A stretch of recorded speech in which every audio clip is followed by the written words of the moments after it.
চা বাগান, রাজপ্রাসাদ, পর পর সাজানো গাড়ি, অবৈধ বালি খাদান, তৃণমূল নেতার বিরাট সাম্রাজ্য। ভোটে হারতেই পুলিশের নজরে তৃণমূল নেতা কৃষ্ণ দাস। সাম্রাজ্য ছেড়ে পলাতক জলপাইগুড়ি সদরের এক সময় ত্রাস।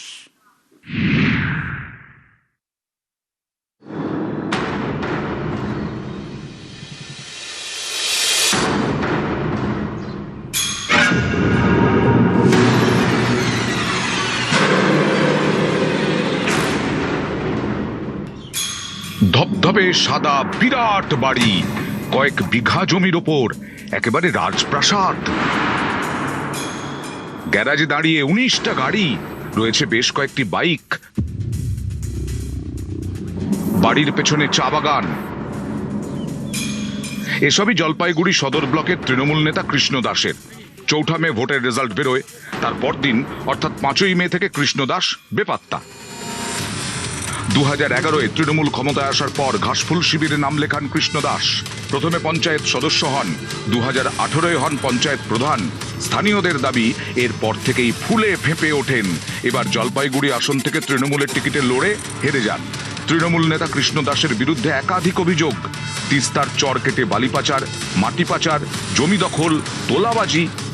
এসব নিয়ে কোতোয়ালি থানায় একাধিক অভিযোগ রয়েছে।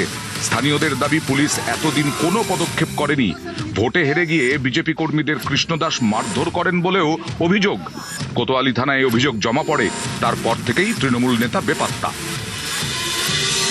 অভিযোগ, কৃষ্ণ দাসের দখলে ছিল স্থানীয় কৃষকদের জমি। এখন অনেকেই সেই সব জমি পুনরুদ্ধার করছেন।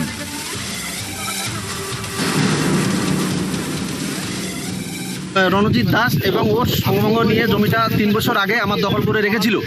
দিয়ে আজকে আমি জমিটা দখল পেলাম। টাকা ডিমান্ড করেছিল, আমি টাকাটা দিতে পারি নাই। কত টাকা ডিমান্ড করেছিল? 5 লাখ টাকা ডিমান্ড করেছিল আমাকে। 4 বিঘা জমির ধান পর্যন্ত কেটে নিয়ে চলে গেছে। হ্যাঁ, আজকে ভালো লাগছে, জমিটা আমি ফেরত পেয়েছি। বলেছিল এখানে সব ডোনেশন না দিলে পরে চাষ করা হবে না, এরকম করে বিরাট হুমকি দিত। আমার ডিমান্ড করেছিল 10 লাখ টাকা দিতে হবে। রোডের বাড়ি কতদিন খাস নাই, এই করিস নাই, এবং কি যে জেল পর্যন্ত খাটিয়ে এসেছে আমার বউ। গরু বাছুর সব আমার গায়ে ধোয়াই নিয়ে যেত। আজকে এই বিজেপি সরকার এসেছে রে, তবে গায়ে আমাদের বুকের পাটাটা একটু ধরে এসেছে। গত সপ্তাহে তৃণমূল নেতার অবৈধ বালি খাদানে পুলিশকে সঙ্গে নিয়ে হানা দেন মহকুমা শাসক। তৃণমূল নেতা কৃষ্ণ দাসের খোঁজে পুলিশ। জলপাইগুড়ি থেকে শান্তনু কর, নিউজ 18 বাংলা।